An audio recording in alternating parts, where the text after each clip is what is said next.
Ya, silakan Prof. Tentang Ya, falsafah terima hidup. kasih. Ini saya ditanya tentang falsafah hidup. Ya, saya mau cerita apa yang memang sudah saya kerjakan.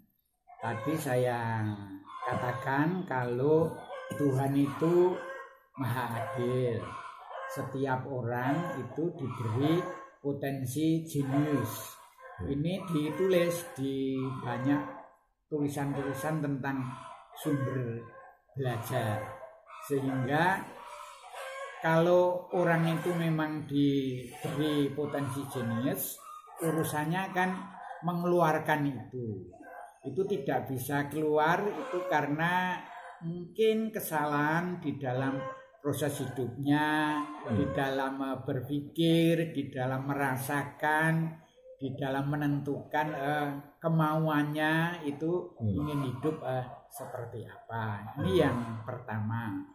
Kemudian saya juga dipengaruhi oleh bacaan bahwa orang hidup itu apabila selalu ingin membantu orang lain, nanti majunya itu bersama-sama. Ini mendatangkan rasa kebahagiaan. Jadi dengan prinsip memberi itu orang menjadi sehat dan lebih produktif.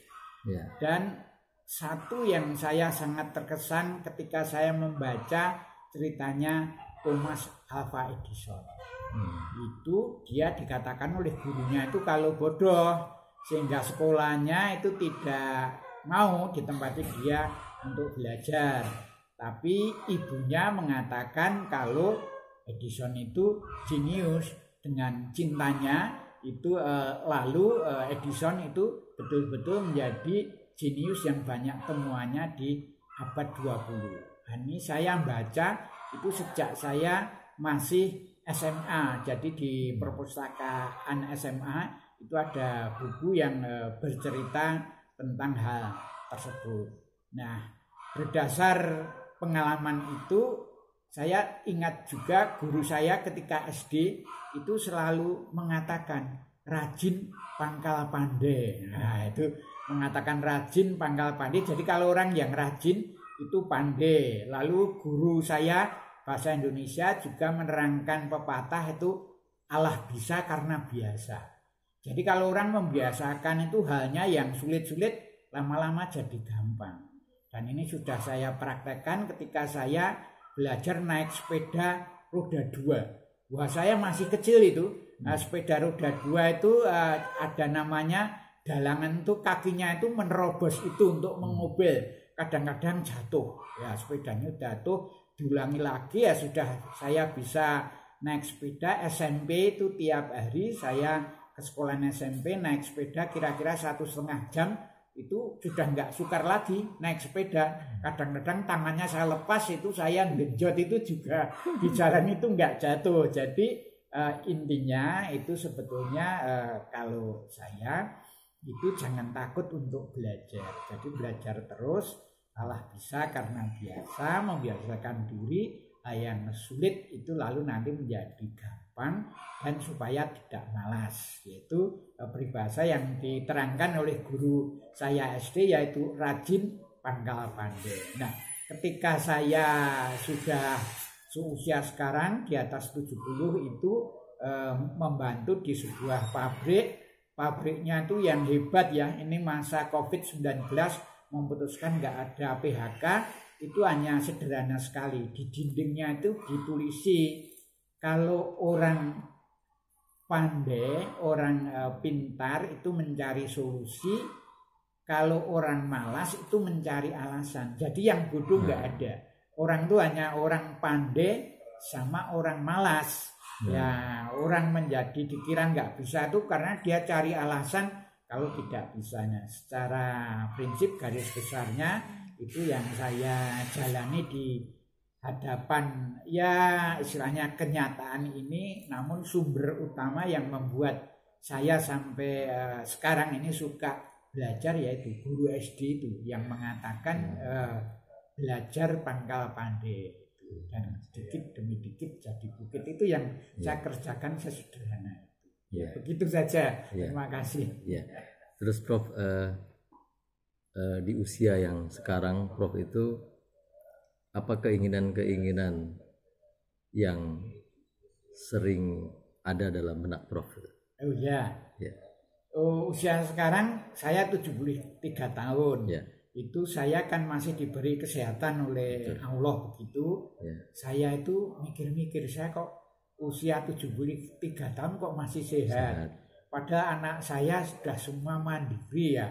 Mungkin itu saya semacam ada amanah untuk berbuat baik, dan saya itu belajar yang banyak tentang, kalau agama saya Islam itu justru intinya dari khutbah-khutbah pada hari Jumat. Meskipun yang khutbah itu masih mahasiswa di masjid kampus, di mana karena saya punya anggapan dia sebelum khutbah itu kan sudah mempelajari, akan memilih yang baik. Jadi itu saya merasa beruntung, yang membelajarkan orang lain tinggal saya mendengarkan sungguh-sungguh, lalu meresapkan, lalu mempraktekkan yang bisa. Nah, sesuatu yang selalu saya dengar berkali-kali dan saya berusaha menjalankan itu, ya hidup yang baik itu adalah hidup yang bermanfaat orang lain, kepada orang lain. Nah, ini untuk menjadi bermanfaat tadi saya selalu belajar gimana ya ini supaya manfaatnya itu sebaik-baiknya. Saya harus pelajari apa supaya setiap orang nanti bisa mengeluarkan kemampuan puncaknya, mengeluarkan potensi jeniusnya yang dikaruniakan oleh Tuhan secara adil kepada manusia. Jadi kalau disimpulkan, ingin membuat hidup bermanfaat tapi tidak sendirian, mengajak orang lain, meyakini bahwa orang lain diberi bakat luar biasa oleh Tuhan. Dan karena saya latar belakang sebelum pensiun itu dosen, jadi saya ingin selalu menemani siapa saja belajar bersama, dan saya juga selalu belajar dari mereka.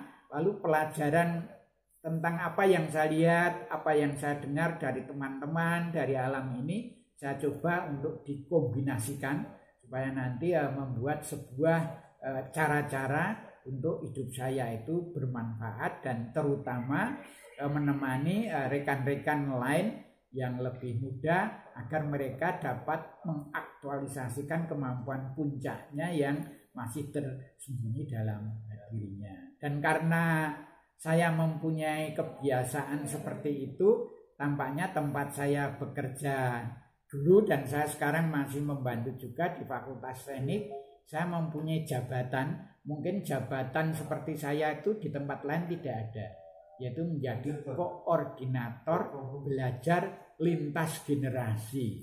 Jadi saya itu selalu mendengarkan yang masih anak-anak, yang SMA, mahasiswa baru, dosen muda, sampai yang setua saya di atas usia 70 tahun.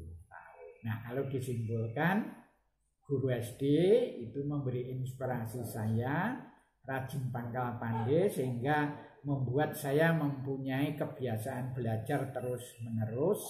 Dan belajarnya itu kalau sekarang lintas generasi, karena posisi saya dulu dosen, sebaik-baik yang bisa kita lakukan adalah menemani semua orang yang saya jumpai untuk belajar mengaktualisasikan kemampuan puncaknya yang luar biasa, yang masih tersembunyi padahal sudah diberikan secara adil oleh Tuhan Yang Maha Esa. Gitu ya. Baik. Terima kasih, Prof.